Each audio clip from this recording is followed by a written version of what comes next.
Hello दोस्तों, तो आज हम करने वाले हैं सर चैप्टर नंबर 8 के सर सभी के सभी एमसीक्यू करेंगे, साथ साथ इंपॉर्टेंट टॉपिक देखेंगे। और सर मैं बता दूं ये वीडियो सर आपके लिए इंपॉर्टेंट होगी क्योंकि सर इसमें से सर एक एमसीक्यू आते आता है सर। जेड स्कोर हो गया, मैकेंजी 7S हो गया सर। ये जो कुछ इंपॉर्टेंट टॉपिक है ना, तो मैं आपको बता दूंगा सर, ये आपको पढ़ के जरूर जाने ही जाने। ठीक है, तो चलो स्टार्ट करते हैं पहले एमसीक्यू से। पैटर्न वही रहेगा, हम एमसीक्यू के साथ साथ इंपॉर्टेंट टॉपिक भी डिस्कस करते हुए चलेंगे। Mackenzie 7S. Mackenzie 7S framework divided the 7S into two sets, soft and hard. जरा बात को समझिएगा। मैकेंजी 7S क्या करता है सर? दो चीजों में डिवाइड करता है। मैकेंजी 7S दो चीजों में डिवाइड करता है, हार्ड एंड सॉफ्ट। ठीक है, हार्ड में टोटल 3 पॉइंट होते हैं। हार्ड में सर टोटल कितने 3 पॉइंट होते हैं सर हमारे? सर हार्ड में आते तो होता है हमारे 3 पॉइंट। तो कौन कौन सी चीजें आती है सर? हमारा आता है स्ट्रेटेजी, स्ट्रक्चर एंड सिस्टम। क्या आता है sir? Strategy, system and structure. इसने हार्ड के बारे में बोला है, हार्ड के बारे में बात किया। अब इसने क्या बोला हार्ड के बारे में? 7 is two sets of area. पहला है सॉफ्ट, दूसरा है hard area. The hard has easy to quantify measure, easy to quantify measure कर सकते हैं। Hence changes can be made to these by management with greater easy. Which of the following is not a hard S? तो कौन सा वो है कि hard S में नहीं आता? सर हमने बताया कि सर टोटल 3 आते हैं, स्ट्रेटजी, सिस्टम एंड स्ट्रक्चर। तो ये तीनों तो हैं, स्टाइल नहीं होता है, तो हमारा स्टाइल आंसर हो जाएगा। सर कितना इजी है सर, आप ये देखें कि सर बस आपको ऊपर ऊपर का नाम भी याद होगा तो आप इजीली एमसीक्यू सॉल्व कर सकते हो। सर हमारा सबसे पहला इंपॉर्टेंट टॉपिक ही यही होता है, मैकेंजी 7S। तो इसको आप पढ़ के जरूर अच्छे से जाएंगे ही जाएंगे। तो हमने बोला था सर 3 टोटल हार्ड एस होते हैं। कौन सा sir? Strategy, structure and system. ठीक है, तो आप 4S भी देख लीजिएगा। 4S में क्या आता है? Style, staff, skill and shared value. मैंने क्या बोला sir? Style, staff, skills and shared values. तो ये हमारे होते हैं सॉफ्ट 4S। ठीक है, आगे बढ़ते हैं। अगला question, business integrate brings all the aspect of business in alignment so that business objective can achieved by effective implementation of strategy while making efficient use of available set of resources. ठीक है, अच्छी बात है। There are 4 aspects that are essential to be integrated, namely people, operation, strategy and technology. ये technology answer होगा sir. हमने पढ़ा था सर कौन कौन से 4 एस्पेक्ट होते हैं in particular need to be linked as a part of business integration. Sir business integration करते हैं, एफोर्ड करते हैं, तो उसमें टोटल 4 एस्पेक्ट एरिया होते हैं जिसको आपको इंटीग्रेट करना होता है। सर क्या क्या होते हैं sir? People, operations, strategy and technology. तो ये भी एक इंपॉर्टेंट एरिया हो जाता है, ये आपको याद करना ही रखना है। ठीक है, उसके अलावा ना एक ये अच्छी एक क्वेश्चन है, इसके मैं बोलूँगा कि सर वैल्यू चेन पढ़ के जाइएगा। क्या सर? वैल्यू चेन जरूर पढ़ के जाइएगा। एक तो ये टॉपिक हो गया मैकेंजी 7S, तो आप करेंगे। उसके अलावा दूसरे नंबर पे ना सर क्या आएगा सर?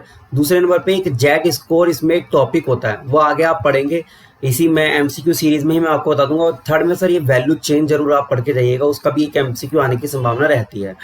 मोटर्स डायरेक्टेड, क्या sir? A motors directed steel to deliver a specific metal material for its upcoming E vehicle. Sir A motors ने क्या बोला? सर हमें कुछ मटेरियल चाहिए सर ए स्टील से, सर वो डिलीवर करेगा। अच्छी बात है, डिलीवर करेगा मटेरियल, करने दो। ठीक है, engineer from a production operation division of A motors visit to A steel to explain the needs. मतलब यहाँ से क्या है सर? एक बंदा यहाँ जाएगा जो कि सब कुछ एक्सप्लेन करेगा। अच्छी बात है। Need to explain after deliberate decide some of the process need to be performed in such metal while in process at A steels plant only. मतलब ये क्या बोल रहा है सर? Engineer from production and operation division of motor A visit करेगा A steel, ठीक है, टू एक्सप्लेन करेगा needs after deliberation decided some of the process. कुछ प्रोसेस होगा need to be performed in such metal while in process at A steels plant only even prior to bring to A motors plant. मतलब कि ये बोल रहा है कि sir जो यहाँ से एक बंदा जाएगा ना, वो आपको बताएगा भी, साथ में कुछ प्रोसेस भी करेगा, आप ही के प्लांट में करेगा। आप ही के प्लांट में हमारे डिलीवरी होने से पहले ये कुछ प्रोसेस भी करेगा। One of the engineer from A motor place at a steel such metal prepared and delivered to keep check specification above fact highlight the concept of. ये जब तक रहेगा जब तक ये मटेरियल रेडी फॉर ना हो जाए, रेडी फॉर यूज ना हो जाए। किसके लिए सर? ए मोटर के लिए। ए मोटर के लिए ये रेडी फॉर यूज ना हो जाए। सर हम उसको क्या बोलेंगे? इसको बोलेंगे सर, हम बोलेंगे value system.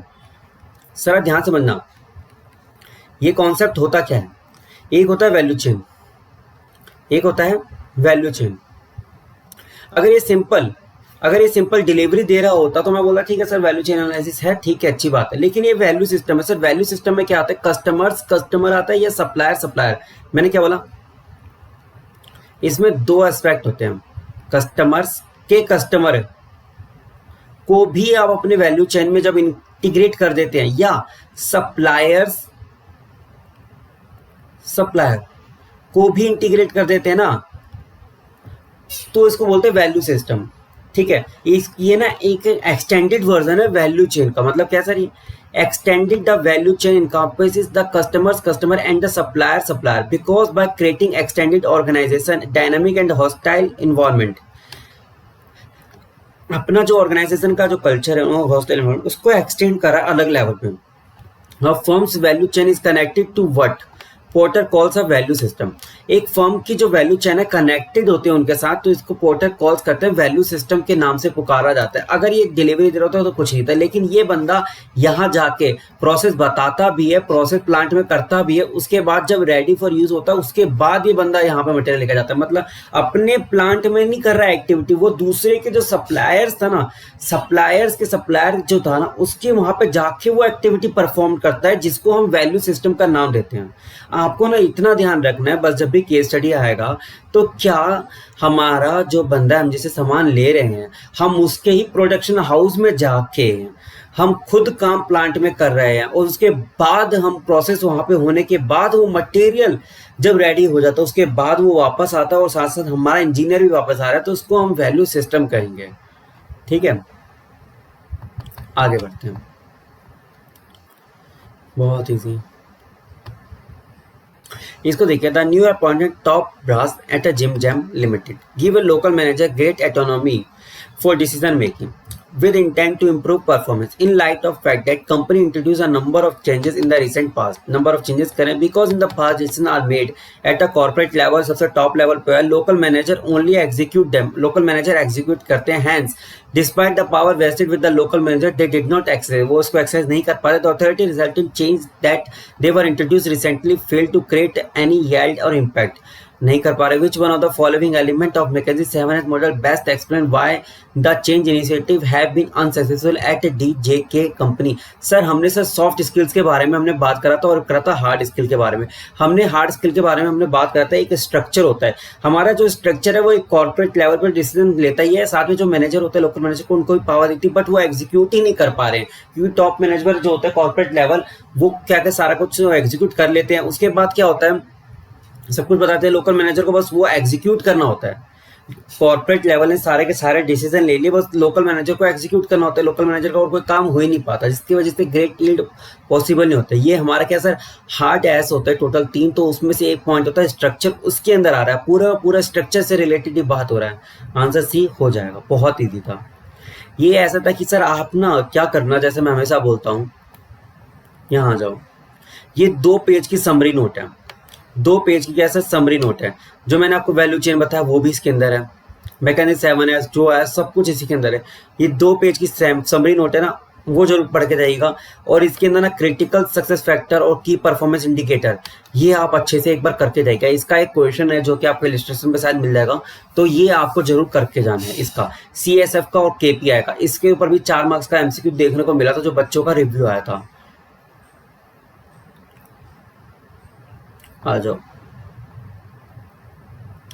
Which of the following is not a limitation of complex business structure in measuring and evaluating the performance? जरा ध्यान से समझना, लिमिटेशन का ऊपर ना जब भी आपका क्वेश्चन आए ना, 2 मार्क्स का MCQ आता है, तो लॉ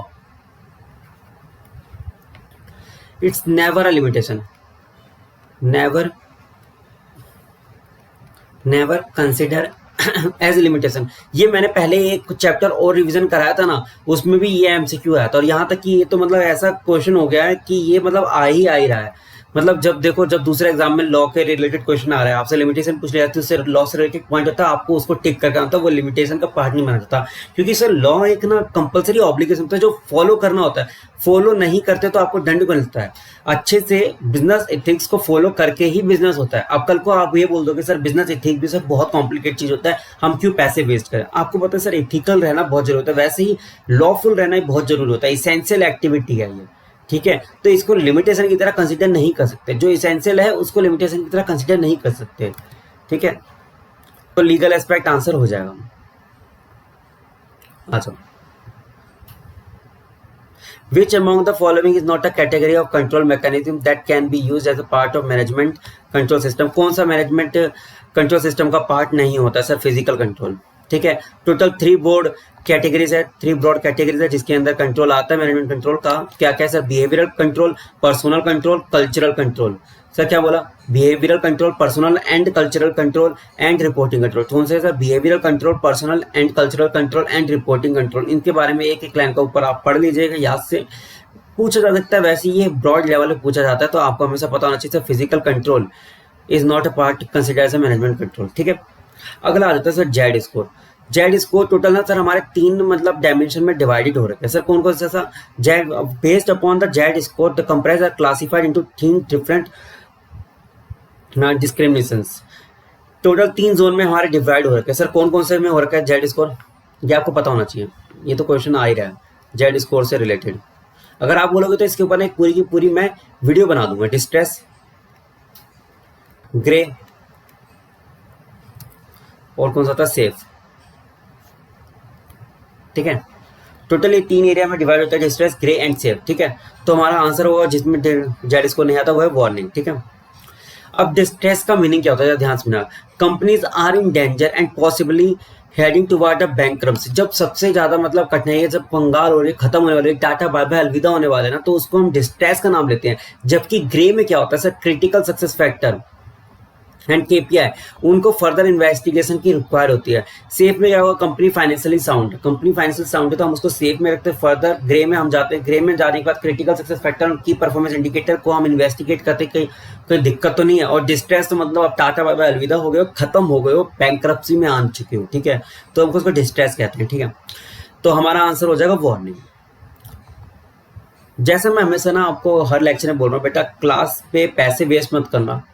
मैं रिक्वेस्ट मेरे हाथ जोड़ के मेरे दोस्तों भाइयों, प्लीज क्लास पे ना ये जो आपका सेल्फ पेस्ड ऑनलाइन मॉड्यूल हो रहा है ना, बड़े बड़े टीचर सर आपको मतलब धोखा दे रहे हैं, क्या मालूम है। मतलब इतने इजी सब्जेक्ट कर दिया, एमसीक्यू है, विदाउट नेगेटिव मार्किंग है, तो ट्राई टू अंडरस्टैंड। जो बड़े बड़े टीचर वो धोखा में रख रहे हैं, मेरे को नहीं पता था क्यों हो रहा है, बहुत ज्यादा बेकार हो रहा है, लेकिन आप लोग के साथ बहुत ज्यादा बेकार हो रहा है।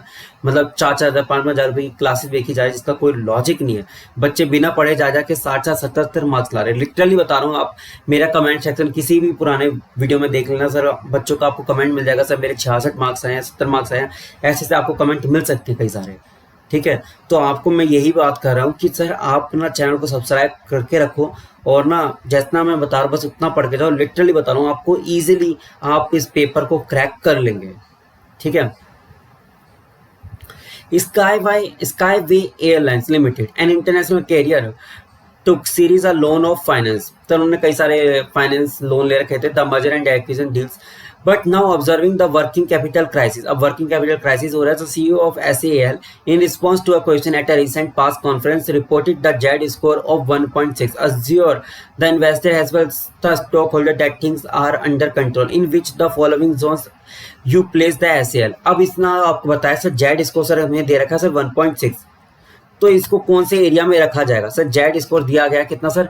जेड स्कोर कितना दिया सर? 1.6। तो उसको बोला गया सर आपको कौन से एरिया में रखोगे सर? डिस्ट्रेस, ग्रे या सेफ? डिस्ट्रेस, ग्रे और सेफ। वार्निंग तो हमारा कोई एरिया होता नहीं, इसको तो हटा दो। आ जाओ, ध्यान से देखना। अगर आपका जेड स्कोर 1.1 से अगर कम होता है तो आप उसको क्या मानते हैं सर? डिस्ट्रेस बोलते हैं। ये आपको याद रखना होगा। 1.1 से 2.6 तक होता है तो उसको ग्रे बोलते हैं। 2.6 से अगर अबव होता है तो उसको सेफ बोलते हैं। तो हमारे केस में 1.6 था, तो मैं ये बोल सकता हूँ कि वो ग्रे एरिया में, ग्रे एरिया। ठीक है, हमारा जेड स्कोर क्या था सर? 1.1 से अगर कम है तो डिस्ट्रेस, 1.1 या उससे ज्यादा है कितने तक, लेकिन 2.6 तक तो ग्रे एरिया बोलता है। 2.6 अबव, 2.6 से ज्यादा है तो सेफ बोलते हैं हम। ठीक है, तो लेकिन हमारा 1.6 तो हम किसको किस एरिया में रखेंगे सर, ग्रे एरिया में रखेंगे। जेड स्कोर बस इतना सही है, इतना ही आपके लिए रेलिवेंट है, ज़्यादा कुछ मतलब मेरे को लगता है क्वेश्चन आते हैं, अभी तक मेरे को किसी बच्चे से कुछ ऐसा मिला नहीं है। अब इसके अलावा एक और मॉडल इसमें बहुत ज़्यादा इंपॉर्टेंट होता है, वो है अर्जेंटाइज ए स्कोर मॉडल। क्या सर, अर्जेंटाइज ए स्कोर मॉडल, ये आपको पढ़ के जाना होगा, ये आपको पढ़ के ही जाना होगा। टोटल दो हो गए, जेड स्कोर मॉडल, एक हो गया अर्जेंटाइज ए स्कोर मॉडल, ये आपको पढ़ के जाना होगा, इसमें से क्वेश्चन आएगा। उसके अलावा मैकेंजी 7S तो है, ये छोटे चैप्टर लगेगा 54 पेज का, लेकिन इसमें से दबा के क्वेश्चन आते हैं। ठीक है, जेड स्कोर हो गया, अर्जेंटाइज ए स्कोर मॉडल हो गया और मैकेंजी 7S हो गया। ठीक है, अब आ रहा है आपका incorrect in regard to Argenti's A score model, तो कौन सा है, mistake and defect are not interrelated, mistakes and defects are not interrelated, related है, पक्की बात है, रिलेटेड है। Threshold is capped at a score of 45, 100 का है। Threshold are 3 underlying group, mistake, defect and symptoms. Sir जो है ना, देर आर 3 अंडरलाइंग ग्रुप्स बना रखा है अर्जेंटाइज ए स्कोर मॉडल में, जो है मिस्टेक, डिफेक्ट एंड सिम्टम्स। क्या है sir, mistake, defect and symptoms, ये आगे आपको पता चलेगा सर, मैं आगे आपको बताऊंगा अभी कि सर लिमिट क्या है। लिमिट जो थ्रेशोल्ड लिमिट है वो 100 का था, तो 15-10 है, वो क्या है वो सब मैं आपको बताऊंगा। अभी फिलहाल आप इतना समझ लो, mistakes and defects are not interrelated. ठीक है, ये स्टेटमेंट गलत है, इंटर रिलेटेड है। ठीक है, threshold is capped at a score of 45, ये भी गलत है, थ्रेशोल्ड की लिमिट गलत है, वो मैं आगे आपको बताऊंगा। तो हमारा आंसर हो जाएगा बोथ 1 and 2 आर इनकरेक्ट। ठीक है, आ जाओ, जैसे मैंने बताया था कि मैं आपको बताऊंगा, ये क्वेश्चन आ गया अर्जेंटाइज ए स्कोर मॉडल का, you are required healthy form. Healthy form कौन सा है, जरा इधर आ जाओ, मैं आपको बताता हूँ। द मैक्सिमम स्कोर अलॉट होता है अर्जेंटाइज ए स्कोर मॉडल में, मैंने आपको बताया सर टोटल 3 पॉइंट होते हैं अर्जेंटाइज ए स्कोर मॉडल। ठीक है, ये हो गया, इसमें टोटल तुरंत आपको सर 3 पार्ट मिलता है sir, defect, mistake and symptoms. Sir मैंने क्या बोला, defect, mistake and symptoms, total 3 जगह पे आपको डिवाइड करा गया है। ठीक है, सिम्टम्स। ठीक है, अब उसमें भी आपको बोला था जो मैक्सिमम स्कोर अलॉट होता है वो कितना होता है sir, maximum score allot sir इन तीनों को मिला के, जैसे ये है डिफेक्ट, इन तीनों को मिला के ना टोटल स्कोर जो बनता है वो बनता है 100। ये मैक्सिमम है, ये मैक्सिमम अलॉट होता है। क्या होता है, मैक्सिमम अलॉट।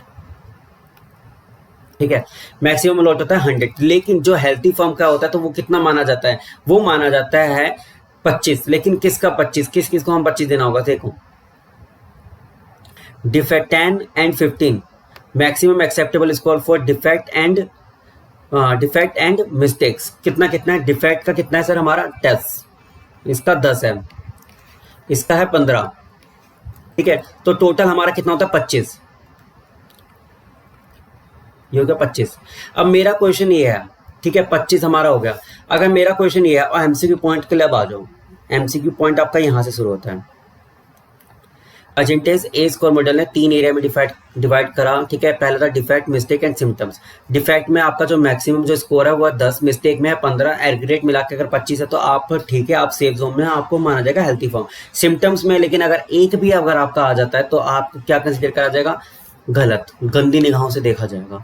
तो डिफेक्ट में बोलता हूँ अगर 9 आ रखे हैं, इसमें 16 आ रखे हैं, इसमें 0 है, तो क्या होगा, आप हो गलत। ठीक है, आप हेल्थी फॉर्म नहीं हो। मैं बोलता हूँ सर इसमें है 10, इसमें है 14, इसमें है 1, टोटल हो रहा है 25, क्या करें सर, गलत। मैंने बोला सर यहाँ पे एक भी नहीं होना चाहिए, ये 0 है ना। सिम्टम्स का मतलब है कि अगर आपका कुछ ऐसा सिम्टम्स दिख रहे हैं कि आपका कंपनी बर्बाद हो सकती है, लूट सकती है, इज्जत लूट सकती है, तो उस घड़ी में हम उसको हेल्थी फॉर्म नहीं बोलते हैं। जरा इसके बारे में पढ़े, सिम्टम्स के बारे में। If a firm scores anything in symptoms of trouble, this is immediately seen as an indicator that the firm is at a risk। मतलब कोई भी सिम्टम्स ऑफ ट्रबल में अगर आपको एक भी स्कोर मिल गया तो उसको ऐसी निगाहों में देखा जाता है, firm is at a risk, firm risky है। ठीक है, तो सिम्टम्स अगर आपका 0 है तो हम इसको क्या बोलेंगे।